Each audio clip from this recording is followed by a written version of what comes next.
नमस्कार दोस्तों, सिद्धि short and academy में आपका स्वागत है। तो तैयार हो जाइए, अब शुरू हो रही है 140 शब्द प्रति मिनट की गति से real exam level dictation. Pen copy ready रखें। डिक्टेशन स्टार्ट होगी 5 सेकंड बाद। 3, 2, 1 स्टार्ट। महोदय, माननीय सदस्य रोडेशिया को लेकर ठीक ही उत्तेजित हैं।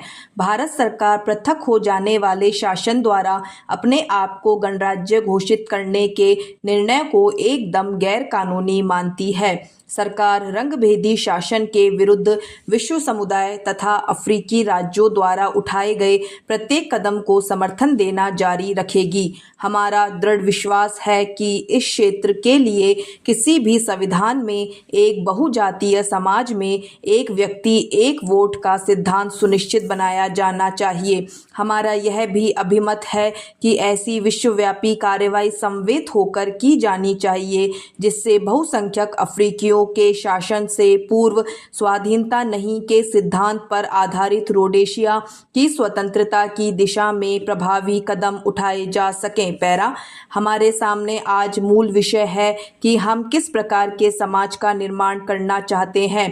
प्रश्न सिर्फ यह नहीं है कि प्रति व्यक्ति राष्ट्रीय आय कितनी बढ़ती है, बल्कि यह है कि एक भारतवासी दूसरे के साथ कैसा रिश्ता बनाए रखेगा। क्या वह अपने सभी देशवासियों को समान समझेगा? क्या वह यह विश्वास बन पाएगा कि कुछ लोगों को अन्य लोगों से अधिक अधिकार मिले हुए हैं? अगर मतभेद है जो किसी भी समाज में हो ही सकते हैं, तो उन्हें कैसे दूर किया जाएगा?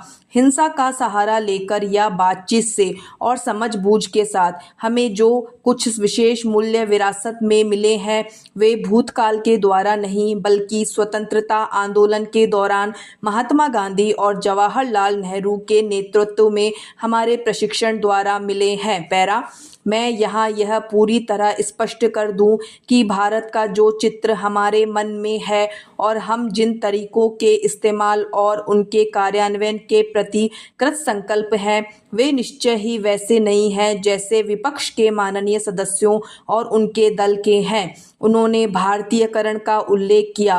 राष्ट्रपति ने अपने अभिभाषण में कहा है कि भारत की समस्याएं अद्वितीय ढंग के भारतीय समाधान की अपेक्षा रखती हैं, जिसका आधार हमारी जीवन पद्धति, हमारा इतिहास और हमारी परंपराएं हो। इसलिए अगर माननीय सदस्य यह चाहते हैं कि प्रत्येक भारतीय को अपने देश से प्यार हो और वह देशभक्त हो, तो इससे किसी को कोई भी विरोध नहीं हो सकता और मुझे निश्चय ही कोई विरोध नहीं है। इसके लिए भारतीयकरण की किसी विशेष अवधारणा की भी जरूरत नहीं है, लेकिन मैं सोचती हूँ कि उनका सिद्धांत इतना निर्दोष नहीं है।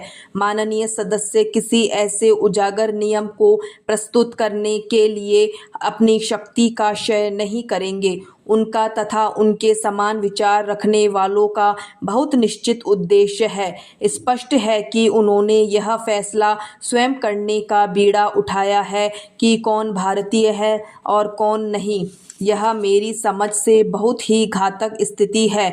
जब कभी भी कोई समूह स्वयं यह निर्णय करने का निश्चय करता है कि कौन भारतीय है कौन नहीं, तो गड़बड़ी अवश्य ही पैदा होती है। पैरा, महोदय, माननीय सदस्य ने यहाँ जो कुछ कहा और उनके अन्य सहयोगियों के अनियंत्रण जो कुछ कहा है, उस पर मैंने गहराई से विचार किया है। मैं समझती हूँ कि अब समय आ गया है कि इन सब का डटकर जवाब दिया जाए।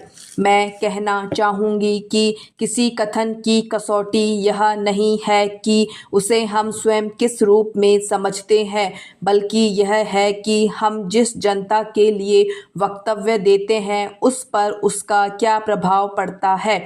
मेरे विचार से भारत माता का प्रत्येक शिशु एक अच्छा भारतीय है। अगर कोई देशद्रोह करता है तो उसके खिलाफ संबद्ध कानून तथा सक्षम अदालतों द्वारा कार्रवाई की जा सकती है, लेकिन यह काम किसी राजनीतिक दल या समूह के निर्णय के लिए नहीं छोड़ा जा सकता। जो लोग अपने देशवासियों के भारतीयकरण की वकालत करते हैं, उनका वास्तविक इरादा किसी भी राजनैतिक दल या समूह की किसी भी वाचालता द्वारा नहीं छिपा रह सकता। पैरा, मैं बहुत स्पष्ट रूप से कहना चाहती हूँ कि उच्चतम न्यायालय के प्रति हमारा सम्मान संपूर्णतया है। वास्तव में इस देश के प्रत्येक निवासी को न्यायपालिका के प्रति सर्वोच्च आदर भाव रखना चाहिए। न्यायालयों के अधिकारों की स्पष्ट व्याख्या संविधान में की गई है। यहाँ तक कि शासन के तीनों ही भाग, विधायिका, न्यायपालिका और कार्यपालिका, संविधान को बनाए रखने के लिए कृत संकल्प है। लेकिन महोदय, संविधान ने ही हमें कतिपय निर्देशक सिद्धांत भी दिए हैं। उन्हें कार्य रूप देते हुए निर्वाचन संबंधी कठिनाइयां उठ खड़ी हो सकती है। यह कोई नई बात नहीं है। हम पहले भी इस स्थिति से गुजर चुके हैं। भूमि सुधार आदि विषयों से संबद्ध हमारे अनेक विधेयकों को प्रतिकूलताओं का सामना करना पड़ा है और उज्जैन में मैंने इसी बात की चर्चा केवल एक छोटे से वाक्य में की थी। लेकिन जब कभी हमारे किसी अधिनियम को असंवैधानिक घोषित किया गया है, तब हमने संविधान की सीमा में रहते हुए सुधार के उपाय किए हैं, क्योंकि प्रत्येक सजीव संविधान में यह क्षमता निहित होती है कि वह बदलती हुई ज़रूरतों और इतिहास की नई ताकतों का समुचित प्रत्युत्तर देता रहे। पैरा, जैसा कि मैंने अपने भाषण के आरंभ में कहा, अब पूरे विश्व में और हमारे अपने देश में परिवर्तन की गति पहले से कहीं ज़्यादा तेज है। यह एक ऐसी बात है जिस पर हमारा कोई नियंत्रण नहीं है। अब जो परिवर्तन आ रहे हैं वे प्रौद्योगिक और वैज्ञानिक कारणों से प्रेरित हैं, लेकिन गत वर्ष हमारे लोगों को ऐसा प्रतीत होने लगा कि भारत में परिवर्तन की लहर कुछ दिशाओं में धीमी हो रही है। इसी कारण से बहुतेरे लोगों के मन में अशांति और क्षोभ पैदा हुआ, विशेषतः नौजवान पीढ़ी के अंदर। अब हम फिर ऐसी स्थिति में हैं कि आगे बढ़ सकें।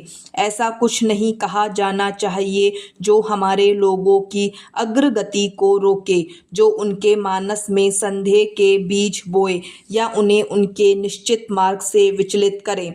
कभी कभी गलतियां भी हो जाती है। डिक्टेशन समाप्त। तो ये डिक्टेशन 140 शब्द प्रति मिनट की गति से थी। उम्मीद है कि आपको डिक्टेशन पसंद आई होगी। अगर आपको डिक्टेशन पसंद है तो जैसा मैं हमेशा कहती हूँ, चैनल को लाइक एंड सब्सक्राइब जरूर करें, बेल आइकन जरूर दबाएं और इस डिक्टेशन में जो भी टफ वर्ड आए हैं उनको उनके स्टेनो स्ट्रोक के लिए आप मेरे टेलीग्राम और व्हाट्सएप के चैनल को भी जरूर सब्सक्राइब करें। धन्यवाद दोस्तों।